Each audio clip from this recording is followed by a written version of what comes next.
दिया था, जिन्हें कुछ लोग भगवान का अवतार और इंसानियत का उद्धार करने वाला भी बोलते हैं। और उस महान इंसान का नाम था Gautam the Buddha, the enlightened one. जैसा हम सब जानते हैं कि सिद्धार्थ गौतम एक राजा के बेटे थे और खुद भी एक राजा थे, इसलिए जिंदगी के शुरुआती 29 साल उन्होंने महल की शान और शौकत के बीच बिताए। एक दिन जब सिद्धार्थ अपने रथ पर बैठकर अपने राज्य का भ्रमण कर रहे थे, तब उन्होंने एक मरे हुए इंसान को देखा, जिसका ऐसा असर सिद्धार्थ के दिमाग पर हुआ कि उन्होंने अपना सारा राजपाट छोड़ संन्यास ले लिया और सच की तलाश में निकल पड़े। दोस्तों, ऐसा कहते हैं कि 6 साल की कठिन तपस्या के बाद भी जब उन्हें कुछ हासिल नहीं हुआ, तब सिद्धार्थ बचपन में जो मेडिटेशन किया करते थे, उस मेडिटेशन के साथ एक पेड़ के नीचे बैठ गए और अपने आप से ये प्रॉमिस किया कि जब तक मुझे मेरे सारे सवालों के जवाब नहीं मिल जाएंगे, तब तक मैं यहाँ से नहीं हिलूंगा, चाहे फिर इसके लिए मेरी जान ही क्यों न चली जाए। कहते हैं कि 48 दिनों तक गौतम बुद्ध वहीं उस पेड़ के नीचे बैठे रहे और 48 दिनों बाद बैसाख की फुल मून इवनिंग में उन्हें एनलाइटनमेंट मिला। और जिस मेडिटेशन से गौतम बुद्ध को एनलाइटनमेंट प्राप्त हुआ, उस मेडिटेशन का नाम है विपासना मेडिटेशन। विपासना मेडिटेशन की बहुत पुरानी टेक्निक्स है, इसका जिक्र ऋग्वेदा तक में भी किया गया है, लेकिन समय के साथ मेडिटेशन की टेक्निक लुप्त हो गई थी। लेकिन गौतम बुद्धा ने एनलाइटेंड होने के बाद उन्होंने ये मेडिटेशन टेक्निक अपने डिसाइपल को सिखा, उसे पूरे भारतवर्ष में फैलाने को कहा, ताकि ज्यादा से ज्यादा लोग इस मेडिटेशन को जानकर अपने दुख, दर्द और मिजरी से दूर हो सकें। विपासना मेडिटेशन कितना पावरफुल है, इसका अंदाजा आप यहाँ से लगा सकते हैं कि कलिंगा वॉर में मारे गए लाखों लोगों को देखकर सम्राट अशोक के दुख और गिल्ट की कोई सीमा न थी। तब एक बुद्धिस्ट ने सम्राट अशोक को विपासना मेडिटेशन करने की सलाह दी और दोस्तों, ऐसा कहते हैं कि इसके बाद सम्राट अशोक की लाइफ हमेशा के लिए बदल गई। और जिस अशोक ने कलिंगा वॉर में लाखों लोगों को मारा था, उस अशोक ने अपने राज्य में जानवरों तक को मारने पर बैन कर दिया। सम्राट अशोक विपासना मेडिटेशन से इस तरह से प्रभावित थे कि उन्होंने 8 बुद्धिस्ट मॉन्क को दुनिया के अलग अलग कोनों में भेजा, ताकि पूरी दुनिया के लोग विपासना मेडिटेशन सीख सकें। अब विपासना मेडिटेशन बाकी के सारे मेडिटेशन से इतना अलग क्यों है और ऐसा क्या है जो इस मेडिटेशन को इतना पावरफुल बनाता है? तो देखो, हमारे दिमाग में बचपन से बहुत सारी मेमोरीज, अच्छे बुरे इमोशंस, हमारी दबी हुई इच्छाएं, इम्पल्सेस सब स्टोर होते रहते हैं और ये सारी चीजें सबकॉन्शियसली हमारे पूरे बिहेवियर, इनफैक्ट हमारी पूरी लाइफ को कंट्रोल करती हैं और हमें इसका पता तक नहीं होता। फॉर एग्जाम्पल, सपोज हम किसी इंसान पर बहुत ज्यादा यानी कि हद से ज्यादा ट्रस्ट करते हैं और जब ऐसा इंसान हमारा ट्रस्ट तोड़ता है, तब हमारे दुख और दर्द का कोई अंत नहीं होता। यहाँ तक कि कुछ लोग तो डिप्रेशन तक में चले जाते हैं। लेकिन ऐसा कहते हैं कि टाइम सारे जख्म भर देता है, इसलिए कुछ महीनों में या कुछ सालों में हम ठीक तो हो जाते हैं, लेकिन हमारा सबकॉन्शियस माइंड उस सारे इंसिडेंट को अपने अंदर स्टोर कर लेता है और सबकॉन्शियस माइंड अपने अंदर ये बात अच्छे से बैठा लेता है कि ट्रस्ट का मतलब दुख, दर्द, डिप्रेशन। ये यूं कहिए कि वो बात हमारे बिलीफ सिस्टम का एक हिस्सा बन जाती है और फिर पूरी जिंदगी हमारा सबकॉन्शियस माइंड उस दुख से बचने के लिए हमें किसी पर ट्रस्ट नहीं करने देता,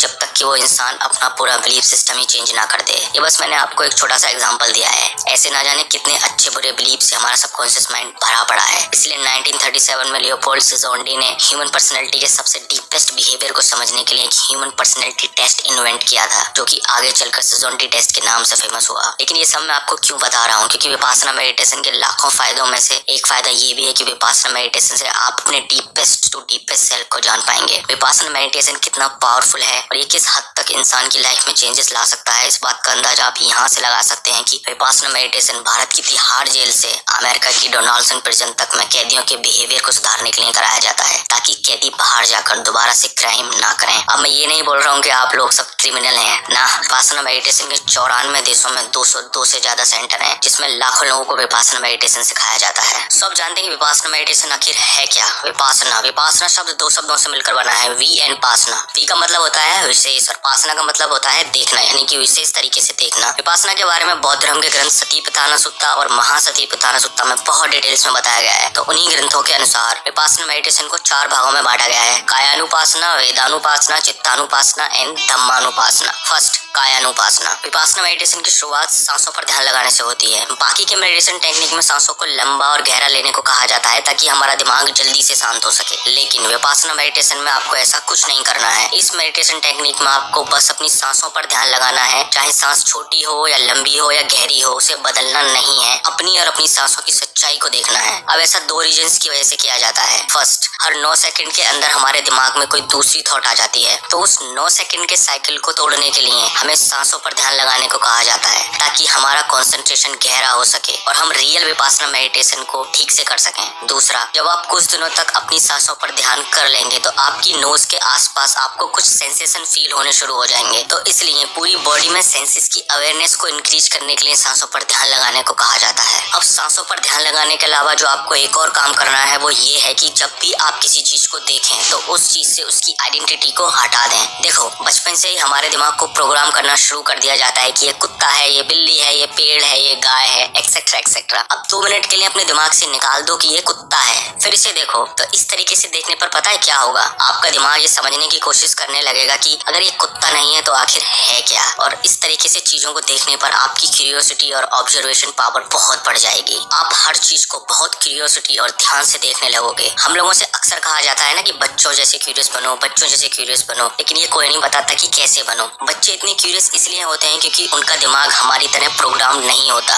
इसलिए उनका दिमाग अपने आसपास की हर चीज को समझने की कोशिश करता है। और ऐसा इतनी बढ़ जाएगी कि आप हर चीज में बस उसका सच देख पाएंगे, चाहे फिर वो आपके इमोशंस हो, 2 लोगों की बातें हो या दुनिया की कोई और चीज। आपको बस हर चीज में उसकी सच्चाई दिखने लगेगी। और यही विपासना का सही मतलब भी है, जो जैसा है उसे वैसा ही देखना, ना कि अपने प्री प्रोग्राम दिमाग या इमोशंस के साथ उसे देखना। और अब ऐसा बिल्कुल नहीं है कि आप 10 दिन के अंदर ही पूरे यूनिवर्स को समझ जाओगे। गौतम बुद्धा के अनुसार विपासना में पूरी तरह से मास्टर होने में 7 साल का समय लगता है। मैं भी पिछले 10 दिनों से फॉलो कर रहा हूँ और मेरे अंदर जो चेंजेस आए हैं वो ये हैं कि मैं हर चीज को अब बहुत क्यूरियोसिटी के साथ देखता हूँ कि आखिर ये है क्या। और सेकंड, मुझे हर चीज को देखकर अब ग्रेटिट्यूड की फीलिंग आने लगी है, क्योंकि अब मैं अपने दिमाग से बाहर निकलकर अपने आसपास की दुनिया को ऑब्जर्व कर रहा हूँ, जो कि बहुत खूबसूरत है। तीसरा एक्सपीरियंस जो इस तरह से देखने का मुझे हुआ है वो ये कि मुझे फील होने लगा है कि I know nothing about this vast universe. सड़क पर पड़े पत्थर को देखकर ये बोल देना कि ये पत्थर है बहुत आसान है। अगर उसी पत्थर से उसकी आइडेंटिटी हटा दी कि ये पत्थर है तो घंटों तक उस पत्थर को देखते रह जाओगे, लेकिन ये समझ नहीं पाओगे कि आखिर है क्या। देखो, मैं इस एक्सपीरियंस को वर्ड्स में पूरी तरीके से नहीं समझा सकता, क्योंकि वर्ड्स की अपनी एक लिमिटेशन होती है। आप इस चीज को खुद से एक्सपीरियंस करें और मैं आपको गारंटी दे सकता हूँ कि ये सच में एक बहुत कमाल का एक्सपीरियंस है। सेकंड है वेदानुपासना। वेदना यानी कि फीलिंग्स, विपासना यानी कि विशेष तरीके से देखना, यानी फीलिंग्स को विशेष तरीके से देखना। विपासना मेडिटेशन सेंटर से जेल में जो विपासना मेडिटेशन प्रैक्टिस कराई जाती है वो यही वेदानुपासना प्रैक्टिस कराई जाती है, क्योंकि हम और हमारा दिमाग फीलिंग्स के साथ बहुत जुड़े हुए होते हैं और हमारा दिमाग हर तरीके की फीलिंग्स पर रिएक्ट करना चाहता है। फॉर एग्जाम्पल, अगर हमें गुस्सा आता है तो हम गुस्से के हिसाब से रिएक्ट करते हैं। अगर हमें किसी चीज से अच्छी फीलिंग्स आती हैं तो हम उस फीलिंग्स को प्रोलॉन्ग करना चाहते हैं। या फिर अगर जब हमें दुख दर्द की फीलिंग होती है तो हमारा दिमाग उस फीलिंग से जल्दी निकलना चाहता है। कहने का मतलब ये है कि हमारे दिमाग में आने वाली हर थॉट पर हमारा दिमाग रिएक्ट करना चाहता है और इसी की वजह से हम अपनी इमोशंस के गुलाम बनकर रह जाते हैं। तो इसीलिए विपासना मेडिटेशन सेंटर और जेल में विपासना मेडिटेशन के कोर्सेज के दौरान एक इंसान को लगभग दिन के 11 घंटे मेडिटेशन करना होता है। अब आप खुद सोचो, 30 मिनट एक जगह बैठने पर हमारी हालत खराब होने लगती है, तो 11 घंटे मेडिटेशन करने में कितना दर्द होता होगा।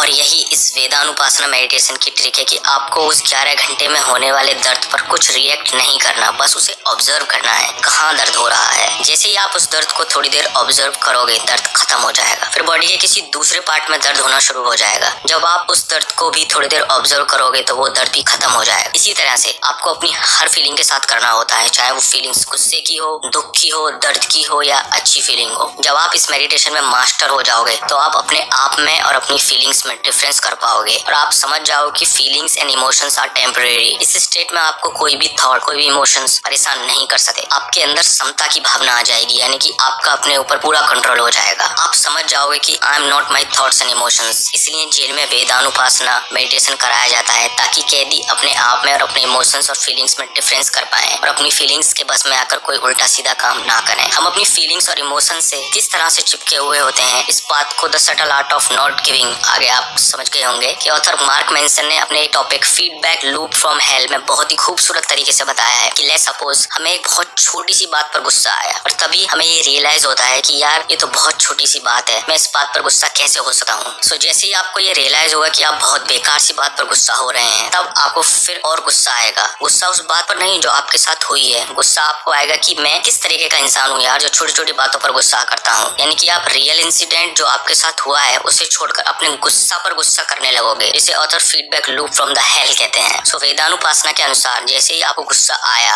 और आपने उस गुस्से पर रिएक्ट करने की बजाय अगर उसे ऑब्जर्व कर लिया तो आप इस so called feedback loop from hello से भी बच पाओगे, जिससे धीरे धीरे आपका अपने ऊपर कंट्रोल बढ़ने लगेगा। थर्ड है चित्तानुपासना। चित्ता यानी कि मन, विपासना मतलब कि विशेष रूप से देखना, यानी कि मन को विशेष रूप से देखना। मैंने इस वीडियो की शुरुआत में बताया था कि आप विपासना मेडिटेशन के थ्रू अपनी डीपेस्ट सेल्फ को जान सकते हैं, तो इसी चित्तानुपासना के थ्रू आप अपने अंदर छिपे डीपेस्ट सेल्फ को जान सकते हैं, क्योंकि चित्तानुपासना मतलब कि माइंड कॉन्टेम्पलेशन। मैंने अपनी एक वीडियो में बताया था कि हमारे दिमाग में एक दिन में लगभग 72,000 थॉट्स आते हैं और उन 72,000 थॉट में से 80 to 90% थॉट्स वेस्ट होती हैं। और ये बेकार थॉट्स हमारे ब्रेन में ठीक उसी तरह से काम करती हैं जैसे कि जब किसी नदी या तालाब में बहुत गंदगी या मिट्टी होती है तो उस नदी के तल को देखना बहुत मुश्किल होता है, लेकिन जब एक बार वो मिट्टी या गंदगी साइड हो जाती है तो हम उस नदी के धरातल तक देख पाते हैं। ठीक उसी तरह इन बेकार की थॉट्स के चलते हम अपने डीपेस्ट सेल्फ को नहीं जान पाते, क्योंकि हमारा दिमाग हर समय इन्हीं बेकार थॉट्स को सोचने में लगा रहता है। अब चित्तानुपासना मेडिटेशन के अनुसार आपको बस अपने थॉट्स को ऑब्जर्व करना है बिना रिएक्ट किए हुए। अब वो थॉट्स बहुत नेगेटिव भी हो सकती हैं या बहुत पॉजिटिव भी हो सकती हैं, लेकिन आपको उन थॉट्स पर कोई रिएक्शन नहीं देना है। थोड़े ही दिनों में आप समझ जाओगे कि आपको किस तरीके के थॉट्स आते हैं। आपको समझ आने लगेगा कि कौन सी थॉट्स बेकार हैं और कौन सी इंपॉर्टेंट। और जब आपका ऑब्जर्वेशन गहरा होता जाएगा तब आप अपने दिमाग के हैबिट पैटर्न्स समझने लगोगे, अपने दिमाग की इम्पल्सेस, अपने दिमाग की क्रेविंग्स समझने लगोगे। लेकिन इन सब थॉट्स को भी आपको बस ऑब्जर्व करते जाना है और धीरे धीरे ये सारी थॉट्स आपके दिमाग से खत्म होने लगेंगी और आपको समझ आने लगेगा कि even I am not my